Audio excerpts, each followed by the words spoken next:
রাধে রাধে।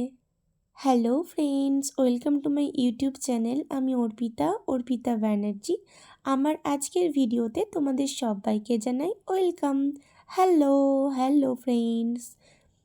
তো বন্ধুরা, প্রথমেই তোমরা নবদ্বীপের গৌরীয় মঠের যে মানে মানে মানে ঠাকুর, সেটাকে দর্শন করলে। আর এইটা হচ্ছে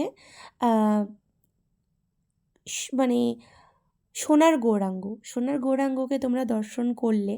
এই সোনার গৌরাঙ্গ মন্দিরটি কিন্তু ছোটোর মধ্যে অসম্ভব সুন্দর। হ্যাঁ, এই মন্দিরটা গিয়ে কিন্তু আমি একটা অদ্ভুত শান্তি ফিল করেছি।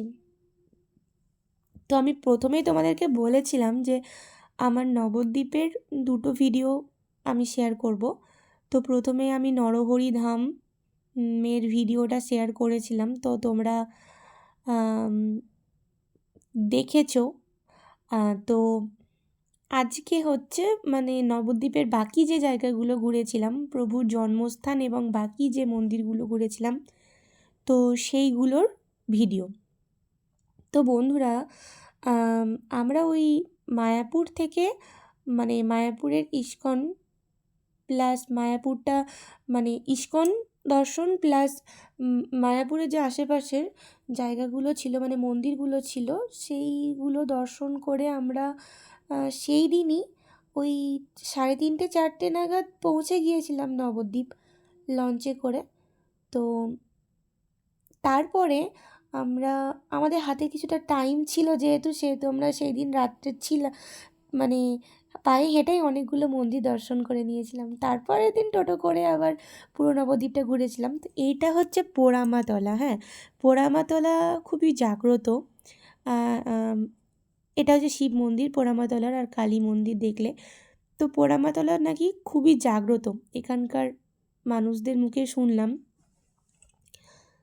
তো একলা নিতাই। তারপর এটা হচ্ছে বেলুড় মঠ স্ট্রাকচারে বানানো একটি মন্দির, নতুন হচ্ছে আর কি। মন্দিরটা তৈরি হয়ে গেছে, বাকি কাজগুলো এখনও মন্দিরের বাকি আছে। তো বন্ধুরা, তো যেটা বলছিলাম, তো তারপরে সেদিন রাত্রেবেলায় আমরা ছিলাম নবদ্বীপে একটি জায়গায়। তো জায়গাটির নাম রামরাম, সম্ভবত রামরাম আশ্রম বা রামরাম এরকম টাইপের নাম। আমার ঠিক নামটা মনে নেই, আমাকে মাফ করবে ভুল ত্রুটি। তো যাই হোক, সেখানে ছিলাম। সেখানকার পরিবেশটা খুবই ভালো। সবসময় বলছি, সকাল বিকেল সন্ধ্যা ওখানে একটা আরতি বা ভজন টাইপ হচ্ছিল, খুবই সুন্দর লাগছিল। আর এটা হচ্ছে ওই মন্দিরটারই তাই আর কি। রামকৃষ্ণ পরমহংসদেবকে দর্শন করে নিলে তোমরা, তো এই মন্দিরের পাশে অনেক সুন্দর সুন্দর ফুল গাছ, অনেক সুন্দর সুন্দর ফুল, খুব সুন্দর লাগছিল। আমার ছেলে এত দুষ্টুমি করছিল, ভিডিও করার আমি সুযোগই পাইনি বন্ধুরা। তো যতটা পেরেছি ক্যাপচার করেছি, তো তোমরা দেখতে থাকো। আসলে আমার বরের হাতে ছিল ব্যাগ আর ছেলে করছিল দুষ্টুমি, আমি করছিলাম ক্যামেরা। তো যতটা পেরেছি ততটাই শেয়ার করলাম। নবদ্বীপ গেলে তোমরা একটা জিনিস ফিল করবে যে নবদ্বীপ প্রভুর যেহেতু জন্মস্থান সবাই জানি আমরা। তো নবদ্বীপে গেলে একটা জিনিস ফিল করবে যে নবদ্বীপের প্রত্যেকটা জায়গার কোনায় কোনায় প্রভুর যে স্মৃতি, সেইগুলো কিন্তু এখনও আজও জড়িয়ে আছে। তো যারা মন থেকে ঈশ্বরে বিশ্বাস করো তারা কিন্তু অবশ্যই ফিল করবে। আর বন্ধুরা, এটা হচ্ছে সেই জন্মস্থান আর কি প্রভুর। আমরা গিয়েছিলাম আমরা এই মন্দিরটাতে আমরা ঢুকেছি, মন্দিরের ঢুকেছি, দর্শন করেছি প্রভু, পরেই কিন্তু মন্দিরটা বন্ধ হয়ে গিয়েছে। তখন ভোগের টাইম হয়ে গিয়েছিল। হ্যাঁ, তো যাই হোক, প্রভু চেয়েছিল বলে প্রভুকে দর্শন করতে পেরেছি, এটাই আমাদের ভাগ্যটা খুব ভালো ছিল। আর এটা হচ্ছে সেই জায়গা, শশী মাতার কোলে আমাদের শ্রী শ্রী মহাপ্রভু গৌরাঙ্গ মহাপ্রভু। দেখো কত সুন্দরই না লাগছে, তাই না? আর এইটা হচ্ছে শ্রী শ্রী সমাজবাড়ি আশ্রম। এই যে আশ্রম বা মন্দির এর যেটা আমাকে খুবই সুন্দর লেগেছে সেটা হচ্ছে অসম্ভব সুন্দর কারুকার্য। মন্দিরের কারুকার্য মানে মন্দিরের চূড়ার দিকটা বিশেষ করে অসম্ভব সুন্দর। আর এইখানে আমার আরও একটা জিনিস খুব সুন্দর লেগেছে, মানে ইউনিক লেগেছে বলতে পারো। তো সেইটা তোমরা ভিডিওর মাধ্যমে দেখতেই পাবে। হ্যাঁ বন্ধুরা, এই ঘরটার কথা বলছি। এটা আসলে ঘট নয় কিন্তু, হ্যাঁ মানে ঘটের মতন নেই, কিন্তু এটা হচ্ছে একটা দান বাক্স। মানে কি সুন্দর না, মানে এটা আমাকে প্রচণ্ড ইউনিক লেগেছে।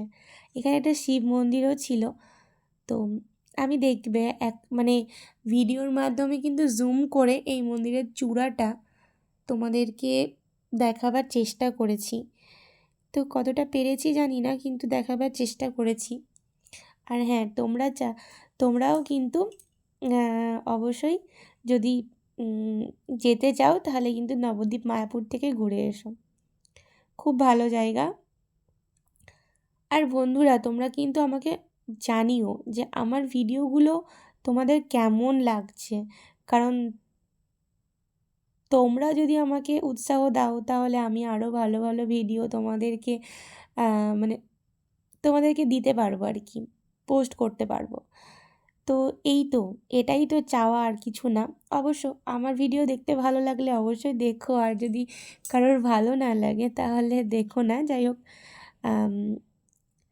আসলে এই কথাটা বললাম কেন জানো তো, একটা মানুষ যেমন সবার কাছে ভালো হতে পারে না, ঠিক তেমনি একটা মানুষ সবার কাছে খারাপও হতে পারে না আর কি। সেই কারণ থেকে কথাটা বললাম, একটু বেশি বকে ফেললাম, আমার বেশি বকাটা একটু স্বভাব আছে তোমরা জানো, তো কিছু মনে করো না। হ্যাঁ, তো যাই হোক, আমরা যতটুকু পেরেছি নবদ্বীপটা ঘুরেছি। আর এখানে একটা শিব মন্দির নতুন তৈরি হচ্ছিল, যেখানে অনেক উঁচু একটা শিবের মূর্তি তৈরি হচ্ছিল। আর মন্দিরটাও অসম্ভব সুন্দর। এছাড়াও আমি মানে ভিডিওটাতে অনেক কিছু মানে অ্যাড করতে পারলাম না, কারণ অনেক কিছু ভিডিও আমার কাছে না কি বলবো, মানে একটু একটু করে ভিডিওটা করে না, মানে ঠিকভাবে প্রপারভাবে আমি ভিডিওটা করতে পারিনি। যে কারণ থেকে ওই যেমন ধরো মা তারার একটা মন্দির ছিল, তারপর ওখানে আরও একটা জায়গা ছিল যেটা আমি দেখাতে পারলাম না। তো যাই হোক, এটা হচ্ছে মণিপুর, হ্যাঁ ওরকমই নামটা। আমি ঠিক বললাম তো? তোমরা কমেন্টে বলো, কারণ আমি প্রথমবার নবদ্বীপ গিয়েছি সেহেতু কতটা কি দেখাতে পারলাম জানি না।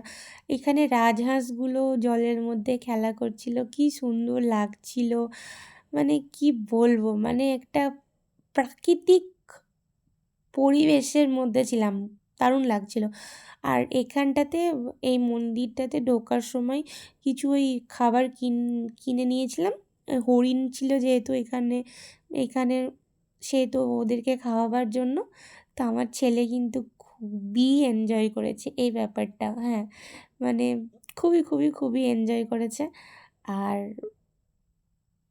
আমারও খুব ভালো লেগেছে। তো